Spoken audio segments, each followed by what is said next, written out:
All right, welcome back to our second episode of Alex Talks Ball. I'm Alex Shirley, and I'm here with Trevor Wakefield. How you doing, Trevor? Doing well, man. Pleasure to be back. All right, good to have you. Let's start it off talking about Bengals-Jaguars. I was at this game. I was up in Cincinnati for the weekend. I went to the University of Cincinnati game, and I went to Jaguars-Bengals. Super fun game to watch. Obviously, Joe Burrow goes down in the second quarter with the turf toe. Brutal. Super unfortunate. I was actually walking back from the bathroom when it happened, and I was walking up to the. We were sitting with Jesus up in the very top of the stadium, in like you look behind you and you're in the parking lot kind of thing. So I'm walking up the stairs, and then all of a sudden the entire stadium goes completely quiet, and I look behind me and there's someone on the field laying down, and the trainers are running out. And I was literally talking to some random dude. I was like, "Who is that?" He goes, "It's Joe Burrow." I was like, "Fuck, dude." What even is turf toe? Okay, so turf toe, I watched TikTok about it last night. So imagine your big toe, right? The muscle that runs from the base of your big toe to the pad of your foot, right? So it's just that two little ligaments right there that, it tears when you get a turf toe. So like a grade 1 and 2 is more like a sprain. Okay. And then a grade 3 is an actual tear of that ligament. And so obviously when it's, on your left leg, it's not as bad as when it's on your right leg, because a lot of that power from a quarterback comes from the planting with the right leg and the twist through their abdomen, right? So like Brock Purdy's with his right leg, so it's a little more serious. Now, his was just a sprain, not a tear, so that's why he's going to be back before Joe Burrow. But I watched Kurt Benkert, Packers quarterback, talk about how he had a turf toe in 2019, and he was never the same after his turf toe in his right foot, because you don't get that same pop, that same explosiveness, athleticism out of that, because you can't plant the same on your foot. Whereas with the left foot, it's more of just your kind of anchor foot, so you can still kind of put the same pressure on it. You don't have to generate power through that toe, right? Which is something that, people don't really think about, but is a big deal. So that's what happened to Joe Burrow. It's basically a hyperextension of your big toe and tears that ligament on the bottom of your big toe. So soft tissue ligament injury, which correct. Those are always tough. Yeah. And so like obviously Joe Burrow had that ligament injury in his wrist 2 years ago, where he tore a ligament in his wrist and couldn't throw the ball, and he was out for the rest of the season. And that's when we saw Jake Browning come back. Go ahead. Do you believe that there was something pre-existing with Joe Burrow that he was trying to play through? Do you think that, ligament just gave out there during the game, or what the situation was there? I mean, when you look at the replay, you can tell that he kind of got twisted up on. We kind of all thought in the stadium, everyone, like, we were buzzing around talking and stuff, and everyone kind of thought he got his ankle rolled up on, right? Because during the play, you could tell he kind of like got caught in a little pile and came out not looking good. So we kind of figured, in the way he went off the field, you kind of figured it was an ankle sprain, something like that.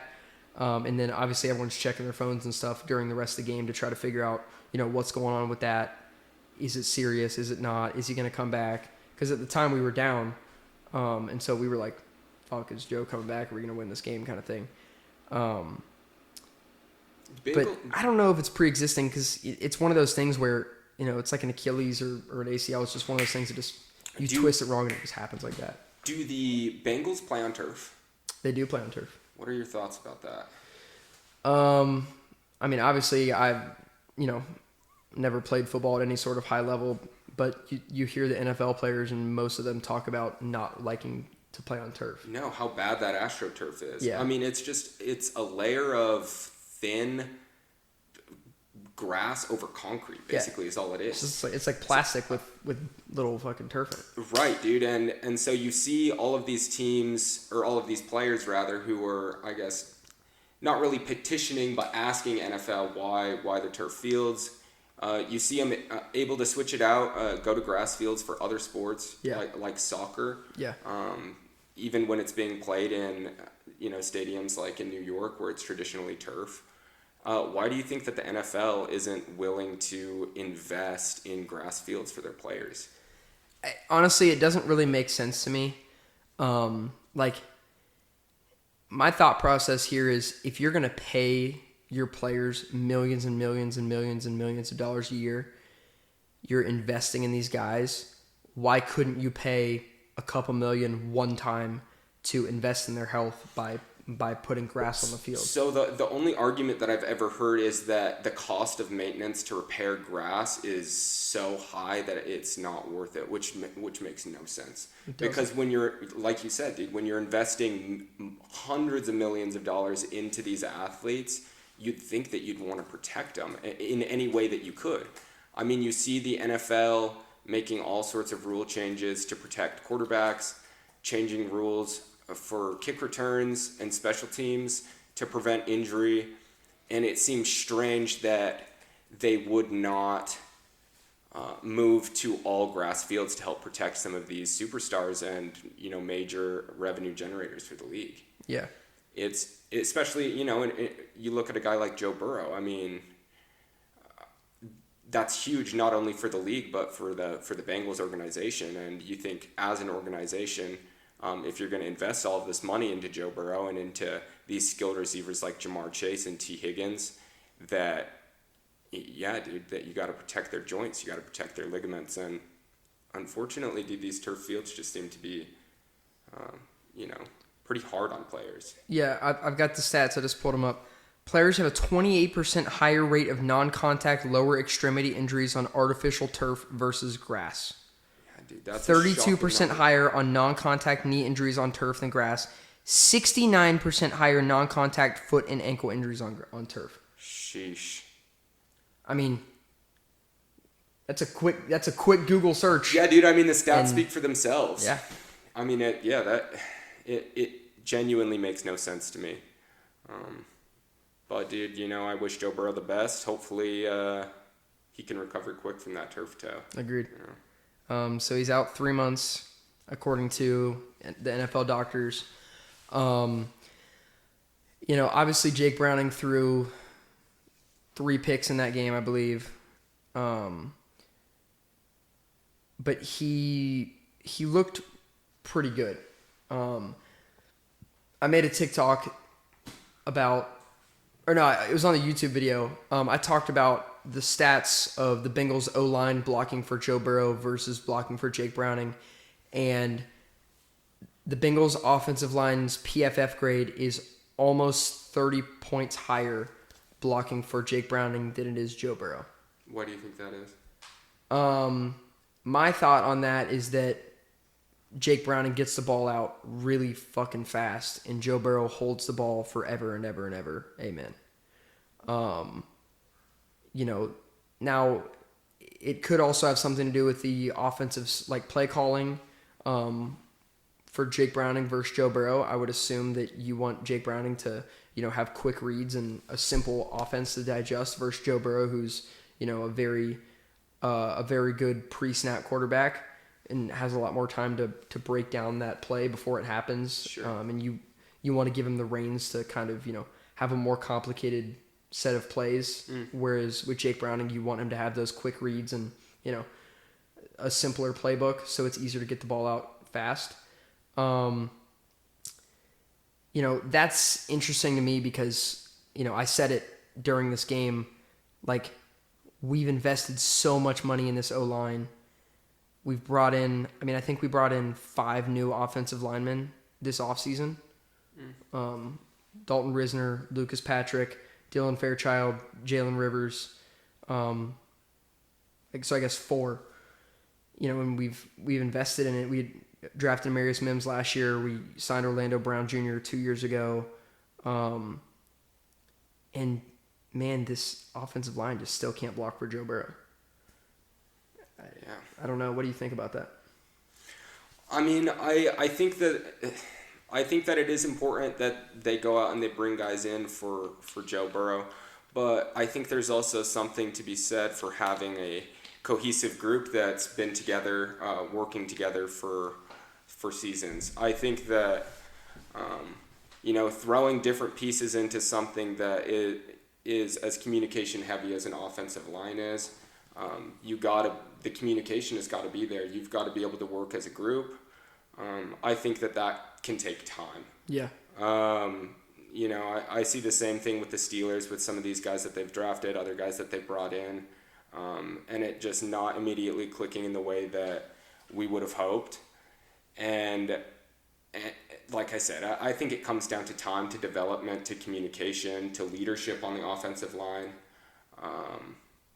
And I think that with time, a lot of those guys who are young will develop into great offensive linemen for the Bengals. They just got to stick with it. And to your same point, Joe Burrow's got to be getting that ball out faster. He can't rely on his offensive line to sit back there for 4 or 5 seconds to scan the field, or he's going to continue to take the most hits out of any quarterback in the league as he's already currently doing. Yeah, agreed.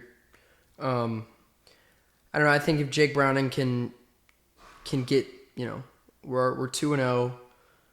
If Jake Browning can get us to 8 wins, win 6 games for us, by the time Joe Burrow hopefully comes back, mid-December with 3 or 4 games left to play, that last half of our schedule is pretty easy compared to most of our schedule. I think we play the Cardinals, Browns, and somebody else. I can't think of who it is, but it's not a good team as of right now. Yeah, dude. I mean, I think starting 2-0 is absolutely huge for the Bengals. It gives them a little bit of leeway, obviously, with Joe Burrow going out. Playing Minnesota this week, a beat-up Minnesota team. No J.J. McCarthy, no Aaron Jones. I think they were already missing a couple guys on that defensive side of the ball. It's a good matchup for the Bengals, going into this, first full week without Joe Burrow. I think that the Bengals could compete to win that game against Minnesota this week as well. And I think that if they can just do enough to win enough games for Joe Burrow to get back, that the Bengals can still be in contention by the end of the year. Yeah, I agree. And Jake Browning he's a great quarterback for this offense. Obviously, he's no Joe Burrow, but he loves to sling the ball downfield, which is, great when you have a bunch of great wide receivers and tight ends and weapons to get that ball out.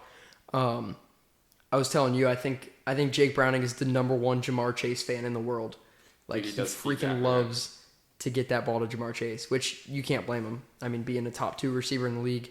But you see, like, 2 years ago in 23 when they went 9-8, when Joe Burrow went down with that wrist injury, I mean, Jamar Chase went stupid because Jake Browning just finds him on every play. Sure. And it's effective for the short term, right? But you got to think, if Jake Browning starts to force that ball to Jamar Chase, it's going to cause issues for that offense. I mean, I saw it this week. And, when you have high-paid receivers like that, you got to force them the ball a little bit. Yeah, 100%. I mean, we saw in week 1 with A.J. Brown, I think he had 1 reception. Watching that, he did, because he gave me 1.4 points on my fantasy. Yeah, dude. So getting into some other games this week, that Super Bowl rematch between the Eagles and the Chiefs. Yeah. Very, very first thing I noticed in that game was Jalen Hurts trying to force the ball to A.J. Brown.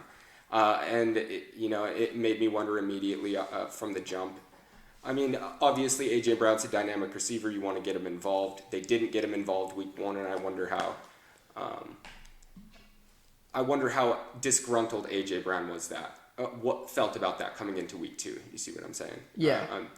They fed him. He did not have a great stat line in week 2 either. I think he ended up with 5 receptions. Yeah, and 5 receptions, 29 yards or something like that, but it was not good. And you know that the Eagles have a history of a little bit of, I guess you could say, tension between A.J. Brown and Jalen Hurts. Sure. Going back to last year, and I believe the year before that, where they had these little moments where A.J. Brown's like, I'm not getting the ball enough. And, they were sometimes a little public at some points where, you heard guys in the NFL media talking about the beef between the two guys. And you wonder if, something like that's going on again where A.J. Brown is in Jalen Hurts' ear, like, I need to get that ball. And so Jalen Hurts is trying to force it to him in maybe situations that shouldn't doesn't need to be forced. It really seemed like it there at that beginning of the game. I mean, the Eagles eventually figured it out, obviously, beating the Chiefs. What was it? 20-17, I think. Something like that. Final score. Yeah. I mean, that was a fun game, dude. Really biggest thing that stood out to me there, dude, is how much help the Chiefs need offensively. Yeah. I think that Travis Kelce can no longer be that guy that you look to 10, 12 times a game. Yeah. I mean, you saw it here in this loss to the Eagles. Travis Kelce was able to come up with a couple big plays. I think he finished with 4 receptions, around 60 yards. He had a super pivotal drop there in the beginning of the fourth quarter where ball tipped off his hands, straight into the hands of the Eagles secondary, dude. Totally shifted the momentum of that game. Eagles were able to take that down, score a touchdown, and ended up being the big difference there. I know I spoke to you about it earlier, but the real lack of really anything other than Patrick Mahomes for that Chief offense is troubling, dude. Yeah. I mean, in the rushing game. Oh, the rushing game was horrible. It was horrible. Pacheco looks he looks bad, dude. Yeah. I mean, I know he's coming back from I think maybe an ACL or something. It was some sort of knee injury. I don't think it was an ACL because towards the end of that year last year, if I remember correctly, right, he came back. He was like week to week, but I don't think he ever ended up coming back. If I remember, I could be completely wrong, but I don't know, dude. But it sure seems like he's lost a step coming into this 2025 season. He had a poor rushing game against Dallas, or against the Chargers week 1, who haven't had a great rush defense. I think I mentioned to you 27th in the league last year as far as yards allowed per rush. Up against Philly this week, 10th ranked rush defense from last year. He put up 50 yards rushing. It's just not going to get it done. Patrick Mahomes needs help. And when they are lining up an offense with Marquise Hollywood Brown, Juju Smith-Schuster, Thornton, Noah Gray, I mean, what do you really expect Patrick Mahomes to do with that?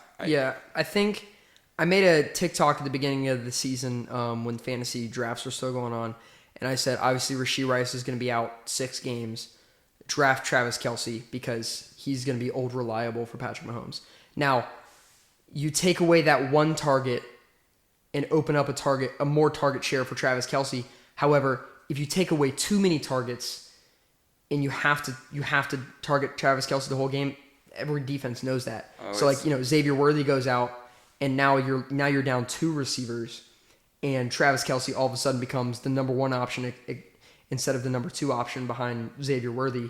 Sure. And, that really, it limits a guy. You see with the Bengals last year when T Higgins went down, it was either last year or the year before, and you saw Jamar Chase's stats drop because, a lot of that Bengals offense is opening up Jamar Chase because of the threat of T Higgins or vice versa.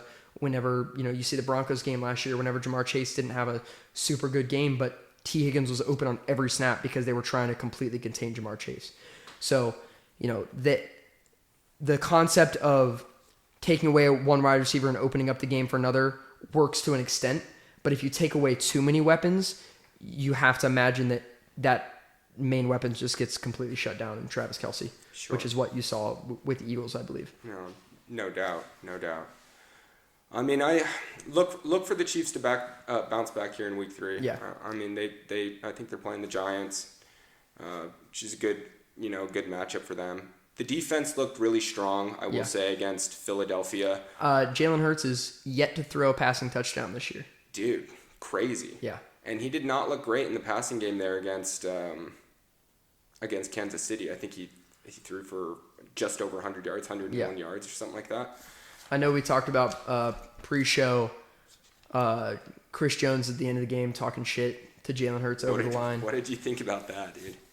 I don't know. I mean, I think that's just poor sportsmanship. I'm not a fan of Chris Jones. Obviously, as a Bengals fan, I have a big vendetta against the Chiefs. They're one of my least favorite teams in the league. And I think Chris Jones is just, Don't get me started. I don't like Chris Jones. I don't know. I feel like you got to kind of, like take your loss at that point. Oh, dude, I feel the exact same way. You gotta take the L, dude. You seem so dumb, dude. When you just you look like a bitch. Oh, you look like a bitch. I think that the Eagles ran the tush push successfully against the Chiefs in that game 7 times. Yeah.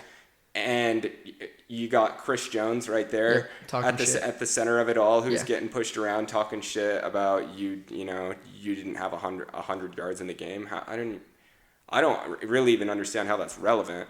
It doesn't matter. I mean, if you're like see it happen you more lost more the than game, giving up only 100 yards. Right, to this exactly. team. That should be the bigger problem. That you shouldn't be talking to Jalen Hurts that he has less than 100 yards. You should be, how the fuck did we lose this game and Jalen Hurts has less than 100 yards? Oh yeah, that should be the issue. No, it's for bad, Chris Jones and the Chiefs. Right? And like I was telling you about a lot of the games that I watched this week, dude, it was the Eagles able to capitalize on short field. I think every single score that the Eagles had may have come on a short field. It wasn't a methodical drive, hence the 100 yards passing in the whole game. I mean, the Chiefs defense gave them every opportunity to stay in and win that game. The Chiefs offense just could not get anything going. And I think, like you mentioned, until we see those 2 receivers come back, or unless the Chiefs make some sort of change at some point here in the season, that offense will continue to struggle. Yeah, I know. I made a couple TikToks about how I don't think Jalen Hurts will ever win an MVP in his career. I still think that's true. My MVP pick for this year was Joe Burrow. I made the argument that his offensive line had gotten better. I made that argument. I said, they brought back all his weapons on the offense plus more. His defense improved from last year. They brought back Trey Hendrickson. That was my argument. Obviously, he's not going to win MVP this year. He's out for pretty much the whole season. I know we had talked pre-show about Josh Allen. Is Josh Allen your pick for MVP this year? I mean, dude, watching that Bills-Jets game, Josh Allen, the escapability, the way he is able to make all of the right decisions, he is 100% the best player in football. I want to tell you a stat here. And this speaks to Josh Allen. This also speaks directly to the Bills defense, who I mentioned to you, I believe, is the best in the league. The Bills, for 24 straight games, have not lost the turnover battle. That is the longest streak in NFL history. Wow. So, dude, you look at Josh Allen, the first couple years of his career, people were knocking him for being a bit reckless with the football. Yeah. Just throwing it downfield, depending on his receivers to go up and get a ball, throwing a lot of 50-50 balls. Over the last season and a half, 2 seasons, we have seen that completely shift with Josh Allen. I mean, he is a high IQ quarterback who takes care of the football, protects it both on the ground and through the air, and that's why I believe he is the best player in football. Yeah. He gives his team an opportunity to win no matter the situation. I mean, you look at how down bad they were with 4 minutes left in the game against Baltimore in week 1. He is able to come out, make magic happen, and win that game. You talk about the lack of offensive star power within the Chiefs offense, and you kind of sit and look at the Bills offense and the way that they have built their offense. It's quite similar. Yeah. One thing that stood out to me in this Jets game was James Cook. Yeah. Bills go out, pay James Cook 4 years, $48 million, $30 mil guaranteed, $12 mil a year, and it looks like the best decision they could have made. I mean, he comes out, rushes for over almost 150 yards on 21, 22 carries, goes for 2 touchdowns. Josh Allen throws for, I think, 148 yards in that game. Nothing crazy. He didn't need to. Yeah. I mean, he went out and ran for 60 yards himself. The Bills pushed that Jets defense around. They couldn't stop the run. They couldn't stop the play action. They couldn't stop the pass. And ultimately, they couldn't do anything against that Bills defense either. And, staying on the Bills tonight against Miami, I think they will absolutely throttle the Dolphins. I 100% agree with you. I know we talked, I want to backtrack a little bit.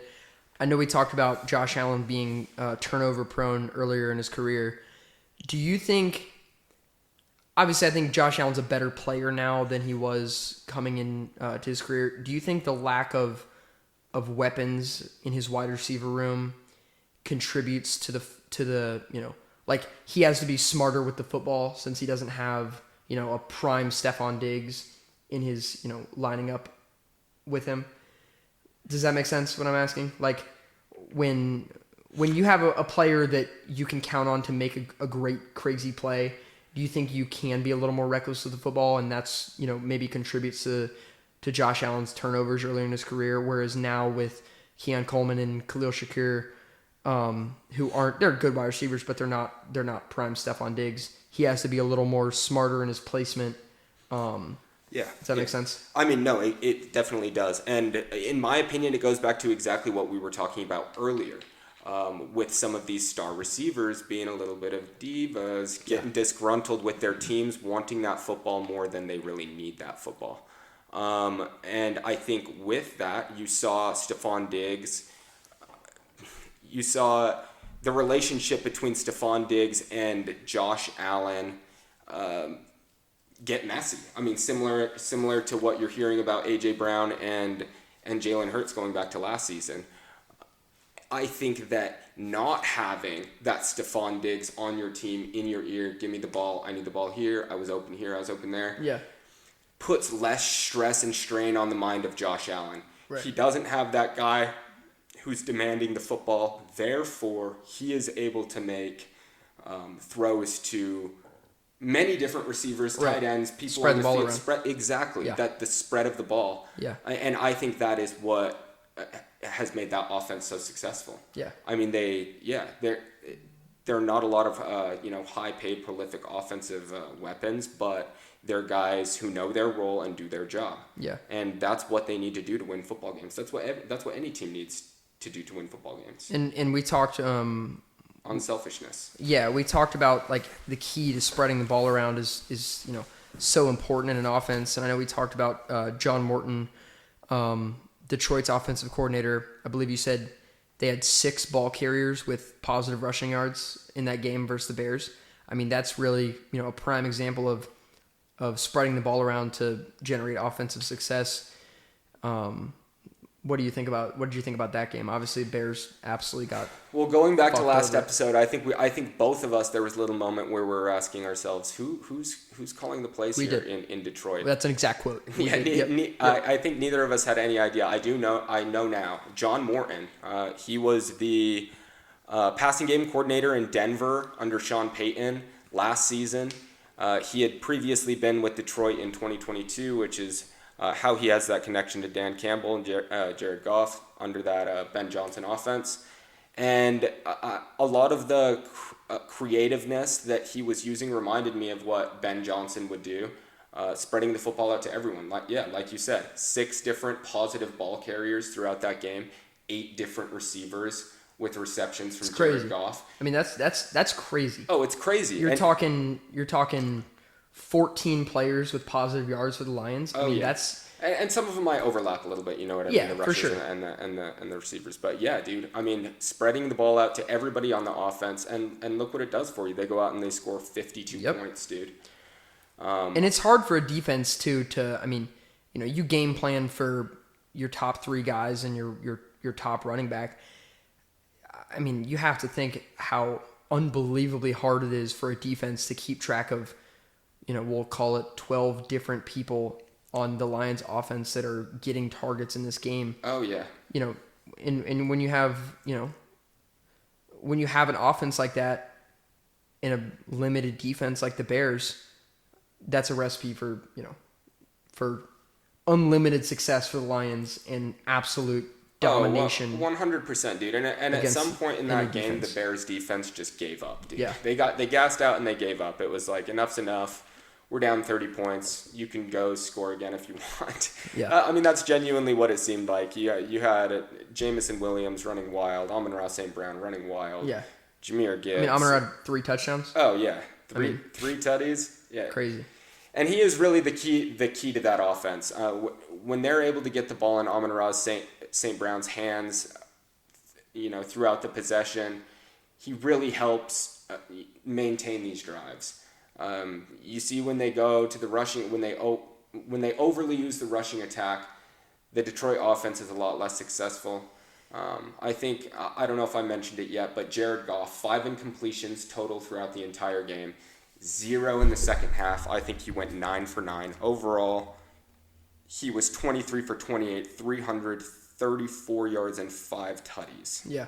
In a game where they weren't even really needing to throw the ball after half. Yeah. I mean, he absolutely killed it. I think that last episode we talked about a couple of these teams in the NFC who are really those top teams. We mentioned the Eagles, we mentioned the Packers, and I think we do need to mention the Detroit Lions because their offensive line looked great. Jared Goff was sacked 0 times throughout the game. That defense stepped up big, turned over Caleb Williams, made him look a bit silly out there. And, the Lions have been knocking on the door for the last couple of years. I think it does hurt losing your offensive and defensive coordinators, but I think that the Lions are motivated by that. 100%. I think that kind of some of the funny things that you see is like they feel like Ben Johnson betrayed them as a team, dude. I don't know if you saw at the end of the game where Ben Johnson went and shook Dan Campbell's hand and then was like trying to escape that field as fast as he possibly could. Jared Goff had to chase him down to go, say what's up. And I mean, it was a fleeting moment of Jared Goff being like, "Hey, good game, man." Ben Johnson's like, "Yeah," and he just ran away. Oh, the only two guys to talk to was his quarterback for 2 seasons, and Jared Goff and Dan Campbell, who employed him last year. I don't know if Ben Johnson's salty or if he maybe regrets his decision a little bit of going to the Bears or. I think it's possible, dude, and I mean I don't want to go and say Ben Johnson has had no success. We've only seen 2 weeks of football, and something that we talked about, I think when it got brought up last episode was that usually these coaches are responsible for drawing up a first 15 or a first 20. Yeah. And you look at the Bears on the first drive of week 1 against Minnesota, they go down, they score a touchdown opening drive. Yeah. First drive, opening drive against Detroit, they go down and they score a touchdown opening drive. Very similar. Ben Johnson is looking like he is able to scheme drives at the beginning of games, and right there afterwards, Caleb Williams is unable to keep that momentum going. I mean, I saw Caleb Williams' inability to throw balls accurately down the field. Yeah. His downfield throws are almost always off. I mean, I saw him throw a couple hospital balls to DJ Moore. If Caleb Williams is needing to create on his own, it will not happen for the Bears. Yeah, agreed. They have to rely on Ben Johnson to basically play that game for him in a sense, like human joystick kind of thing. Like we said with the first 15 plays or whatever, you see that offensive success, and then as soon as those plays run out, it just is an absolute shit show. No, genuinely. For the Bears. Yeah, the offense is not good, dude. DeAndre Swift had a big fumble in that game that really hurt the Bears early on, but Caleb Williams didn't help himself out at all. Yeah. I mean, you see the same thing with him. I think I might have made the comparison last episode to Caleb Williams and Will Levis. And, dude, he has moments in games where he looks the same as Will Levis. Yeah. He doesn't know what's happening. Will just launch the ball downfield, turn the ball over, try to be hero. And Caleb Williams is not at the point where he can try and play hero. He needs to do a job. Yeah.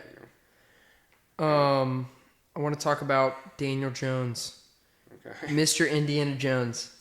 I'm a fucking massive fan of this guy, dude. I love it. I love it so much. He played, again, another game where the Colts did not punt versus the Broncos, who, last season had a very highly ranked defense, defensive player of the year. a great pass rush. Broncos defense didn't look bad in this last game. Daniel Jones just looked really fucking good, dude. And I mean, he kept making those throws with pressure in his face. I mean, I saw one again down the left sideline where he was getting hit as he threw the ball and delivered a perfect ball to Tyler Warren. Great spot. Put him in a position to get, yards after the catch. And, he looked really freaking good. I don't know if you watch any of that tape. What do you think about Daniel Jones?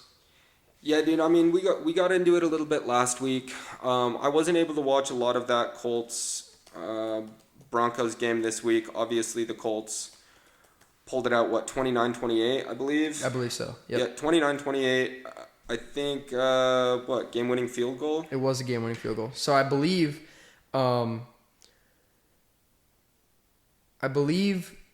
the Broncos... Oh, yeah, okay.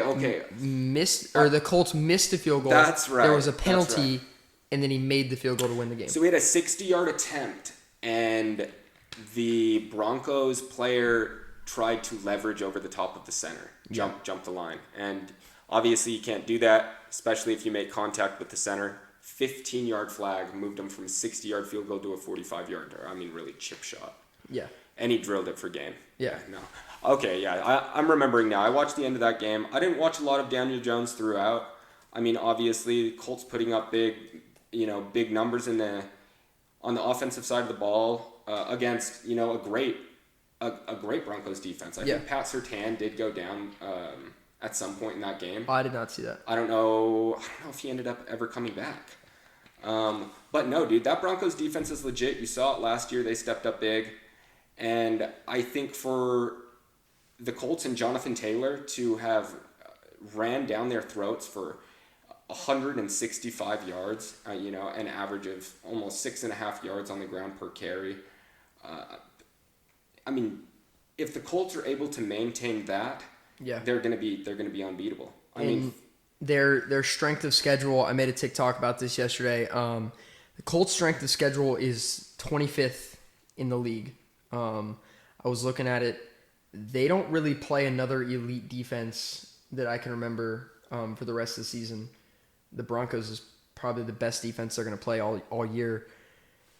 If they can have a game where Daniel Jones he threw for 316 yards, 23 for 34, one passing touchdown, one rushing touchdown, yet to throw a pick this season. That offensive line is the 5th best in the NFL. They look amazing. Jonathan Taylor had... I don't see it on here. Jonathan Taylor had 25 carries for 165 yards. There you go. Nasty. I mean, against this Broncos defense that, again, was, I think, one of the highest rated last year. Oh, yeah, dude. I mean, the Broncos are kind of an odd team because they don't have a lot of big names there on the defensive side of the ball, and yet they all play really well. 100%. I mean, there was a couple guys who they extended there on the D-line, I believe, earlier this year. But I don't think, as far as I know, I don't think that Broncos defense changed at all. I think they returned almost all their guys. The notable names there, Nick Benito, their D-end, and Pat Surtain, the Defensive Player of the Year corner. Daniel Jones looked really freaking good, and Tyler Warren's scary. I'm obviously wishing now that I drafted him over Colson Loveland, which was a fucking boneheaded ass move in my fantasy leagues. But he looks legit, dude. They got a lot of weapons. Michael Pittman, Josh Downs. I was just gonna say, dude, their receiver room is dangerous. It is. I mean, you got Tyler Warren, who's coming out of Penn State. Obviously, won the Mackey Award. One of the best tight ends right now, I believe, in all of football. Alec Pierce, Josh Downs. Michael Pittman, Mitchell. Mitchell. Yeah, you got guys on guys. 100%. And none of those guys are guys that you're thinking like, oh, this guy's an elite wide receiver. But they're all good enough to where in the right offense with the right quarterback, they can all excel. None of them are divas, dude. None of them are guys who demand target share. Yeah. I mean, they're. I mean, you look down the list. Tyler Warren, 4 receptions. Alex Pierce, 4 receptions. Josh Downs, 6 receptions. Jonathan Taylor, 2. Michael Pittman, 4. Mitchell, 2. Daniel Jones spread the wealth, dude. Yeah, he did. And as we're talking about it, as we're seeing it here, it seems like spreading the wealth is the key to winning football games. Yep. And Daniel Jones is out there playing like he has nothing to lose, and it's because he doesn't. He has nothing to lose. I mean, because if he goes out here and balls out, he gets extended, he gets another contract, and if he doesn't, that's just Daniel Jones. That's what we expect from Daniel Jones, right? We see him with the Giants, and he didn't play well, and I'll be the first to admit I came into the season thinking Daniel Jones is going to suck because that's all we've got from him in his career. So he has nothing to lose. If he goes out and plays like shit, oh, that's just Daniel Jones. If he goes out there and balls the fuck out, hell yeah, dude. I mean, there it is. And he gets another extension. He extends his career, and I'm so excited to see him play the rest of this year. I can't wait. Like, I'm really excited to see that. So another game that I wanted to get into a little bit with you, talk a little bit about, was that Rams and Titans game. Cam Ward, dude, looking pretty impressive. Not a very solid stat line. He was 19 for 33 for 175 yards and 1 touchdown. That touchdown that he threw to A.O. Manor was absolutely incredible. I don't know if you saw it, dude. You've got to look it up. He's rolling out to that right side, throws crossbody. Yep, that was crazy. All the way to the left side of the end zone, dropped it into a bucket, dude. Elite throw. It was an elite throw. And that is what stood out to me, dude, is that Cam Ward made elite throws when he was outside the pocket. Yep. While he was inside of the pocket, it was a little bit shaky. You saw his offensive line not hold in there for him for very long. He took a bunch of sacks in this game. They were behind the sticks, a lot to start, and that's really going to be, an issue for the Titans if it continues. They got to look to that offensive line to protect Cam Ward, let Cam Ward, get out, escape outside of the pocket, and make some of these throws and plays that he is capable of making.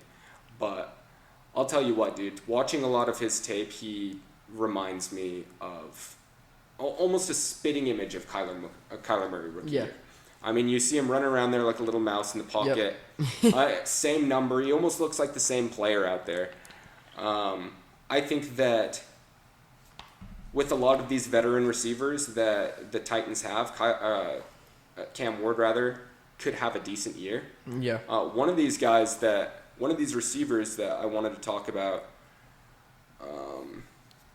here in this game was Kamari DK. Rookie receiver Kamari DK, yes. So he was drafted in the 4th round out of Florida. He's listed as a return specialist. We saw him take a punt to the house in this game. It was a crazy kick return. It was nullified because of a penalty. You saw him flying around the field on end arounds. A lot of creative things that DK was doing out there. Look for him to be a breakout receiver for Cam Ward here in the future. Very exciting player, very exciting guy. Yeah. Yeah, it's exciting, and you got to think Titans have found their guy, finally. Which is exciting if you're a Titans fan. I mean, I 100% think that you guys have your guy. It's just, they need to build around him, 100%. And that's the first step of a rebuild, in which the Titans are in. You got to find your guy. 100%. You see it with the Colts when they were going through the rebuild, and they just now found their guy. They had the offensive line, they had the receivers, they had the running back, they had I don't really know much about that defense, but you finally get a quarterback, and that's the key to success. I mean, obviously everyone knows quarterback is one of, if not the most important position on the field. And if you don't have a quarterback, you will never have success in the NFL. No, I completely agree. Yeah. I completely agree. And speaking of quarterbacks in this game, dude, Matthew Stafford looked absolutely incredible. Mm-hmm. I mean, he threw for 300 yards, 2 tutties. Puka Nacua, Devontae Adams are looking like an absolute problem of a duo. Yeah. I mean, I saw, obviously, Seattle play versus Pittsburgh this week. San Francisco's looked a bit shaky. The Cardinals have looked okay.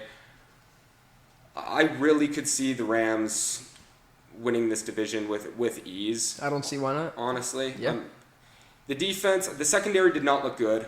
Obviously, they have a good passing attack with Jared Verse, a couple of the other guys there. I couldn't really tell you a lot of the guys in that secondary. I think that's why Cam Ward was able to have some of the success that he was able to have. It was a rather weak secondary.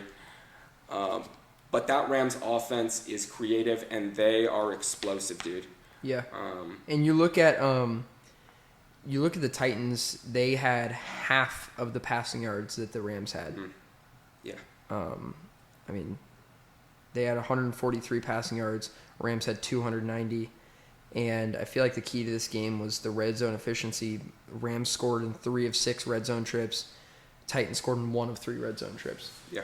And I think that was that crazy throw. Yeah, that crazy throw, right? Crossbody. I mean, they were really the Titans were really holding in the game up. I think they had the lead at half. Titans going to half with a 13-10 lead. Rams secondary was looking pretty cooked there at the end of the half.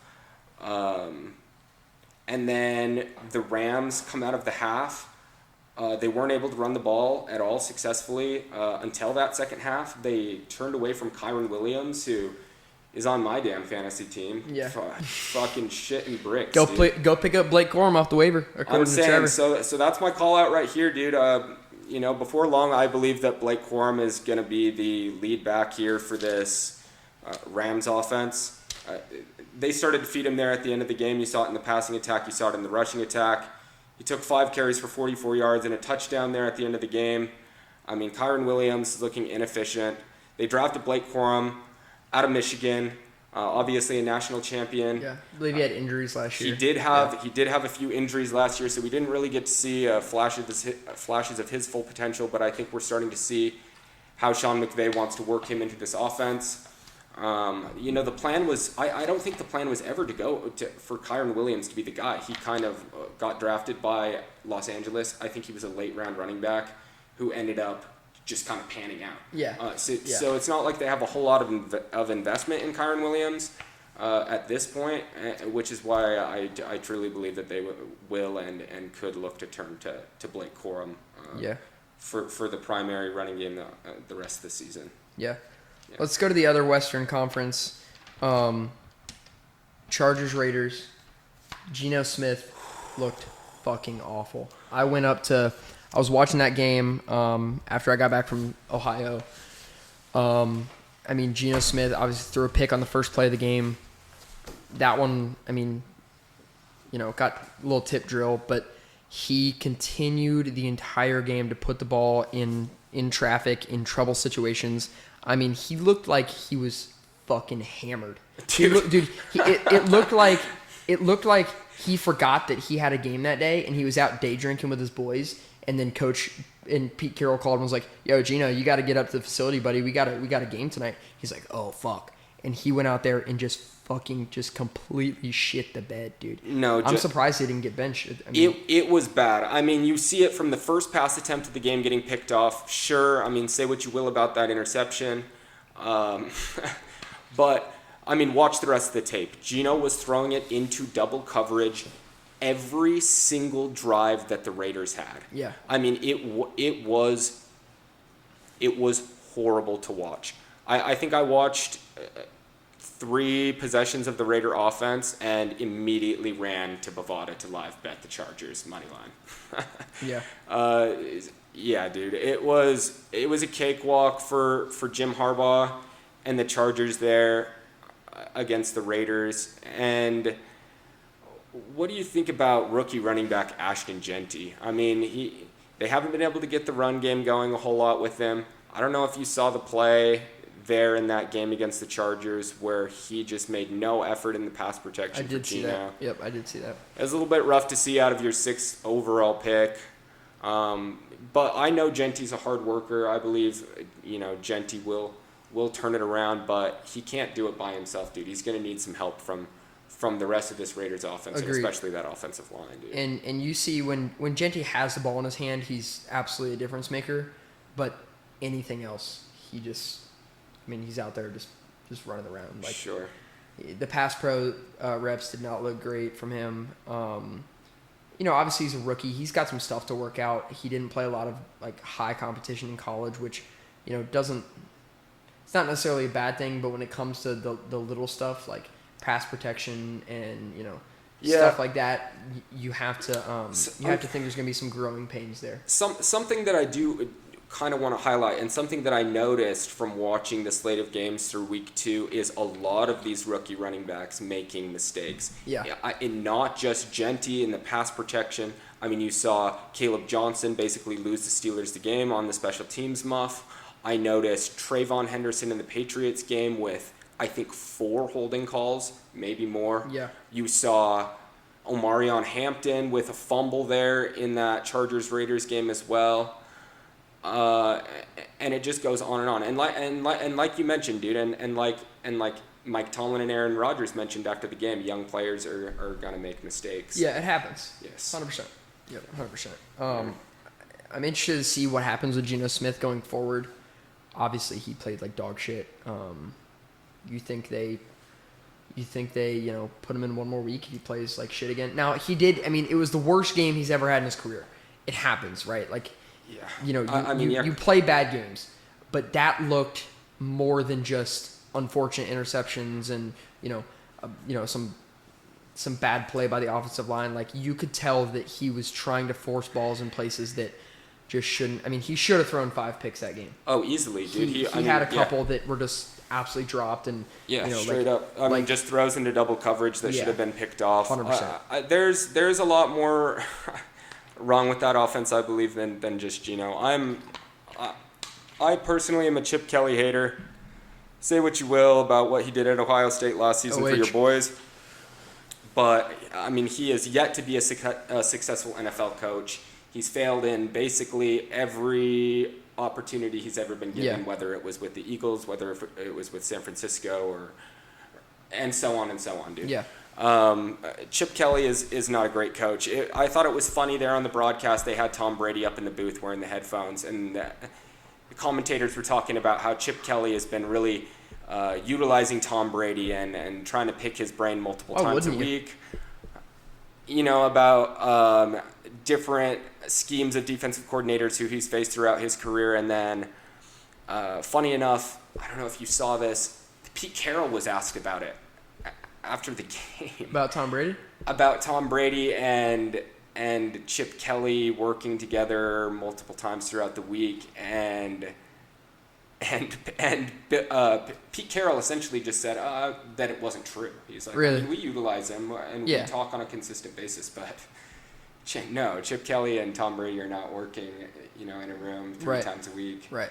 I thought that it was funny. Chip Kelly, kind of trying to piggyback off of some of Tom Brady's success and making it seem like he's got some new tricks up his sleeves here in Las Vegas. But from what I could tell, watching this Las Vegas Raiders team against the Chargers, they were just flat, and they're not going to be a good football team this year. Yeah, agreed. I know we talked about it a little bit. We have Thursday Night Football tonight, Dolphins-Bills. What are your predictions for the game tonight?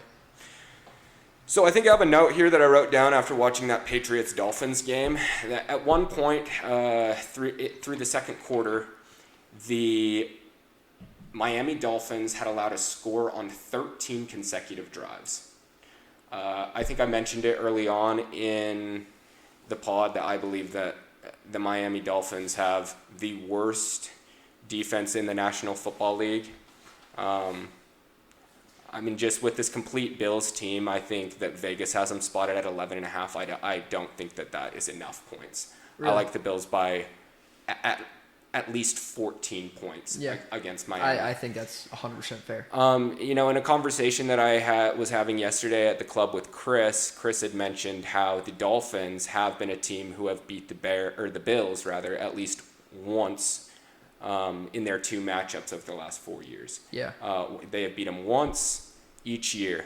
But you got to think this is the best Bills team we've seen since then, and by far the worst Dolphins team we've seen since then. By far the worst Dolphins team that you've seen. I think that Tua will put the ball in trouble's way. I don't think that they will be able to run effectively against this Bills defense. I think that Josh Allen, James Cook, and that Bills offense is going to gut that Miami defense like a fish. Agreed. Yeah. I have Bills winning this one as well. You want to talk about Steelers-Seahawks? Oh, yeah. I'm done to talk a little bit about Steelers Seahawks. So, something that I was able to do last night, which I don't know that I have ever done in my history of being a Steelers fan, was to go back and rewatch a game where we took the L. You know, it's frustrating to go back and watch an L, but I have so much faith in this Steelers team that I just was really curious as to, you know, what kind of went wrong aside from some of these obvious mistakes that we already talked about, like with Caleb Johnson.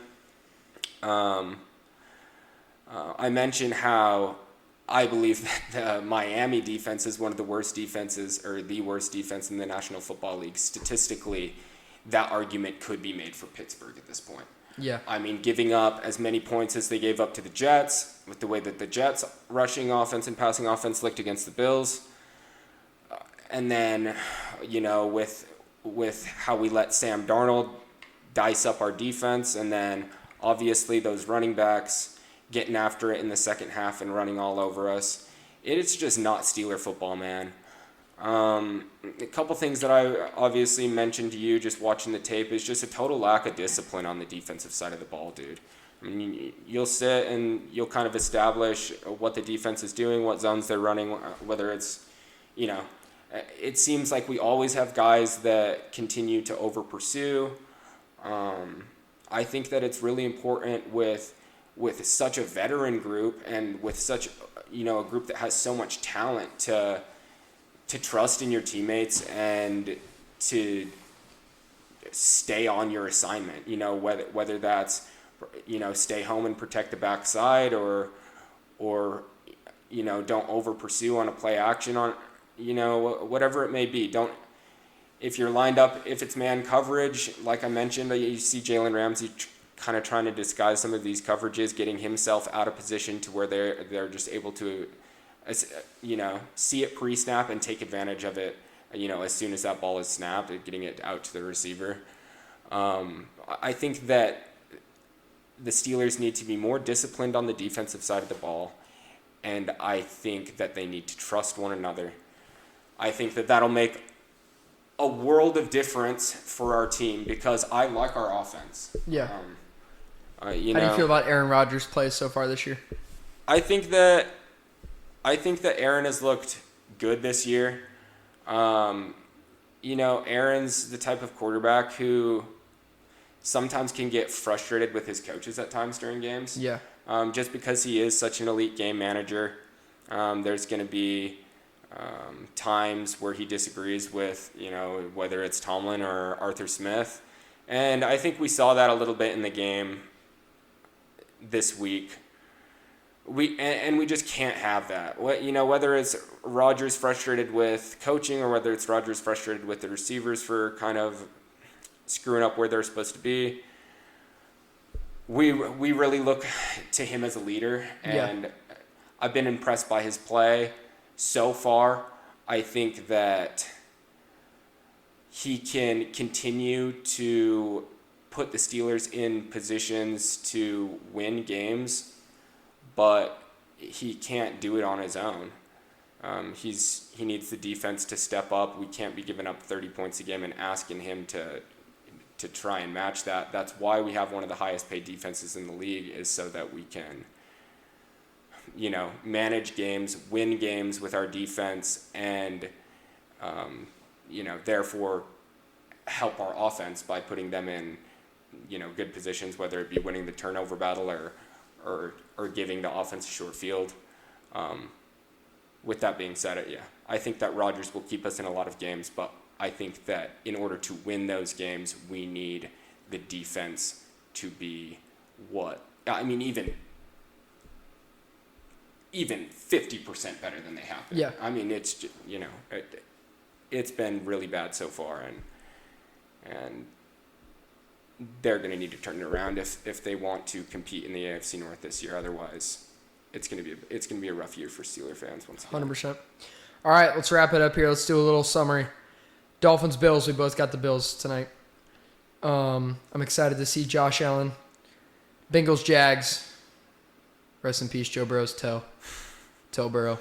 Super, super unfortunate. Geno Smith is not him. Daniel Jones is him. Blake Corum is him. Chris Jones, seems like a bitch. Detroit looks a lot better this week. Miami has the worst defense in the league. Yes. Kamir DK looks great. Cam Ward is Kyler Murray 2.0. Josh Allen will be the MVP this year.